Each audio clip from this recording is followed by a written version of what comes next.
Good afternoon and live from Texas, this is the Will Cain Show.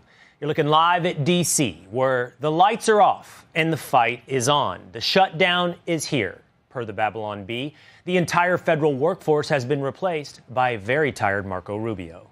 Vice President J.D. Vance and President Donald Trump over the last 24 hours have largely spent the first day of the shutdown dressing Hakeem Jeffries up in a sombrero. If you've missed the AI memes, I'm sorry. It really is so far the highlight of the shutdown. Other than that, if you're trying to use the restroom at a national park, you're probably not reaching much luck. But the shutdown is real, and the vice president is offering an olive branch. I'll tell Hakeem Jeffries right now, I make this solemn promise to you that if you help us reopen the government, the sombrero memes will stop.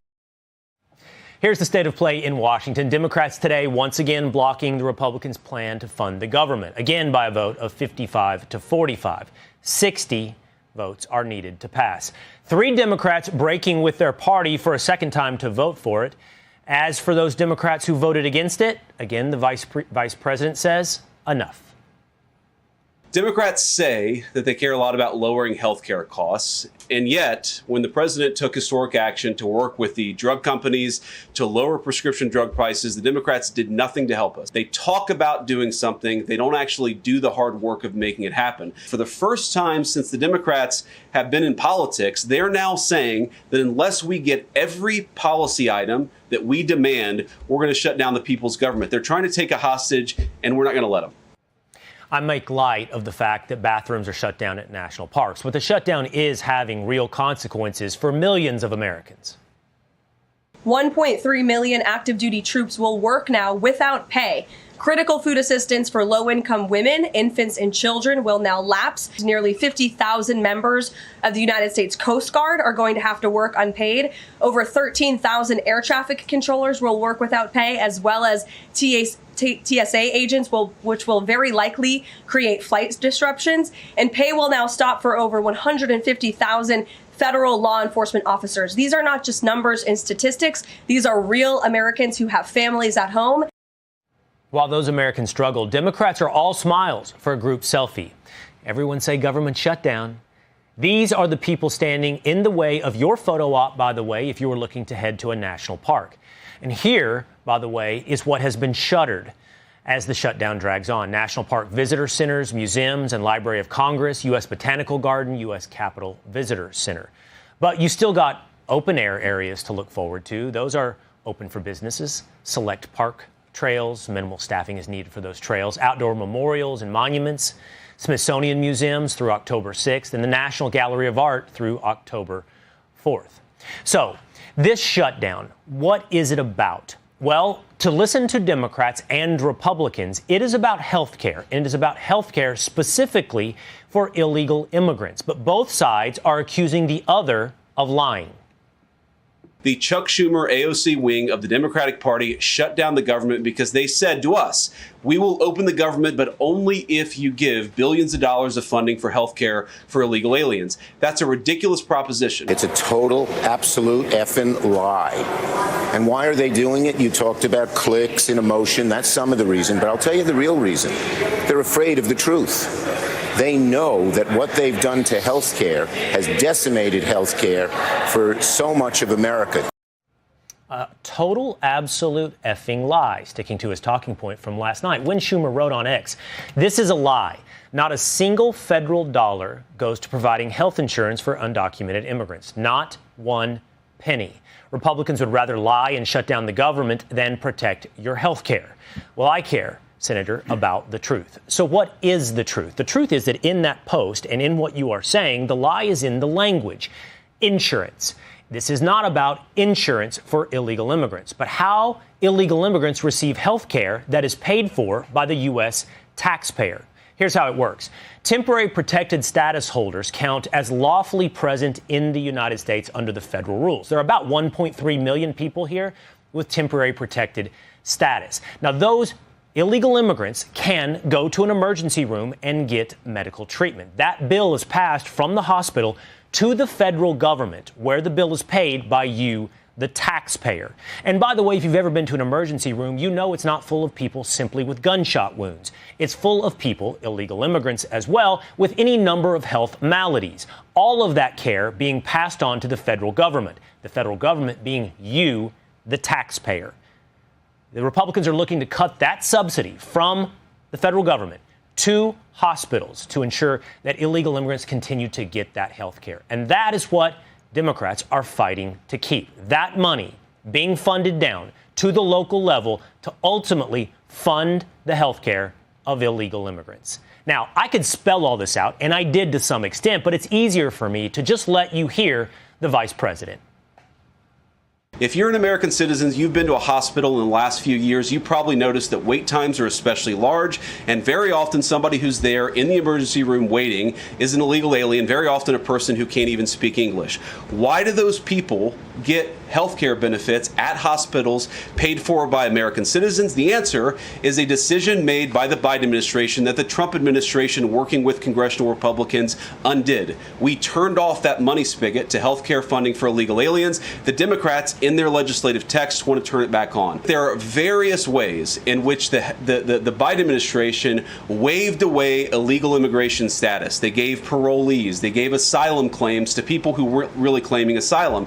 And when they waved the magic wand of amnesty, giving millions of people legal status, even though they were in the country illegally, they also gave those people access to health care benefits.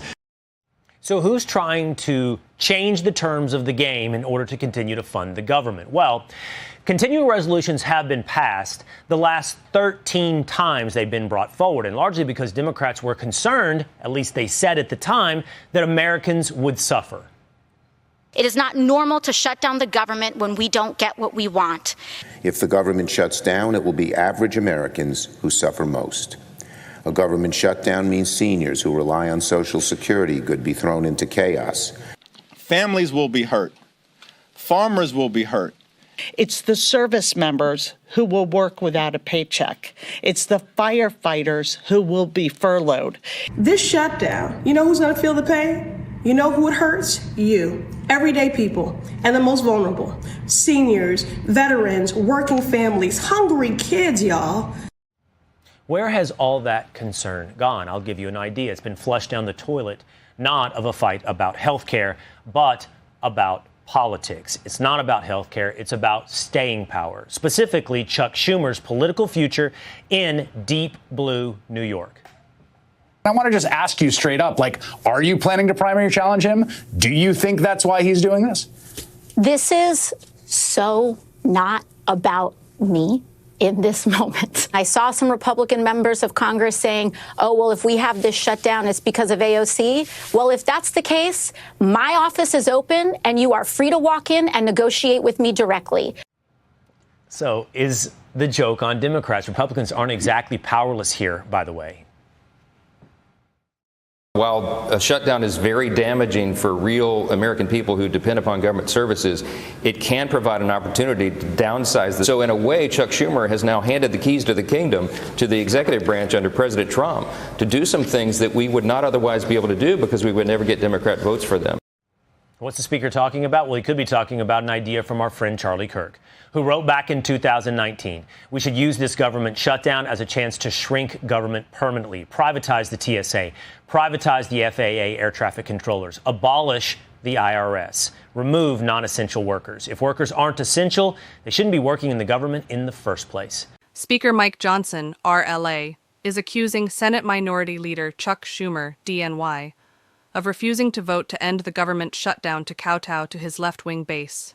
Johnson told Fox News Digital in a sit-down interview that Democrats' refusal to budge on their current position came up in an hour-long call with President Donald Trump Wednesday afternoon. Trump is very bothered by that Chuck Schumer would do this, Democrats would do this, because we haven't, the top House Republican said. He noted that Democrats had voted on a similar measure to what Republicans are offering on 13 different occasions under former President Joe Biden. And even when the Republicans were in the minority, we did the right thing to keep the government open, and we fully expected that Schumer would do that again, as he always has, but not this time, Johnson said. This is a selfish political calculation he's made, that he's got to prove to the far left that he's going to fight Trump or something. So, we talked about our frustration with that. He said Trump appeared happy that Republicans remain unified in their federal funding stance, but was concerned about the effects of a prolonged shutdown on everyday Americans. But the reason we're happy about that is because we know we're doing the right thing for the American people, Johnson said. And Chuck Schumer and the Democrats are demonstrating that they are willing to inflict this pain upon the people for their own political purposes. And I think that is a tough thing for them to get over. He said of a meeting between congressional leaders and Trump that occurred Monday, "I tried my best in the White House, and he just is in no mood to have a real discussion about these issues. So we are where we are." Senate Democrats have now rejected a GOP-led plan to fund federal agencies through November 21st 3 times.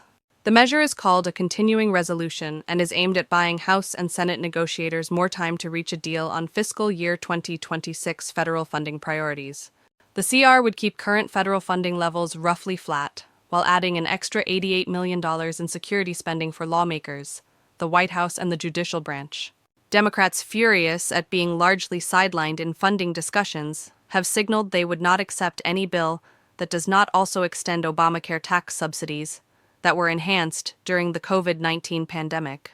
Those enhanced subsidies are due to expire at the end of this year, but Johnson, who called the Obamacare subsidies an end-of-year issue, argued that the bill was a simple extension of federal funding, leaving Republicans with no realistic path for concessions. "If it was not clean and simple, if I had loaded it up with a bunch of Republican partisan priorities, then there would be something for us to negotiate. I could take those things off and offer it again. I sent it over with nothing attached at all," he said.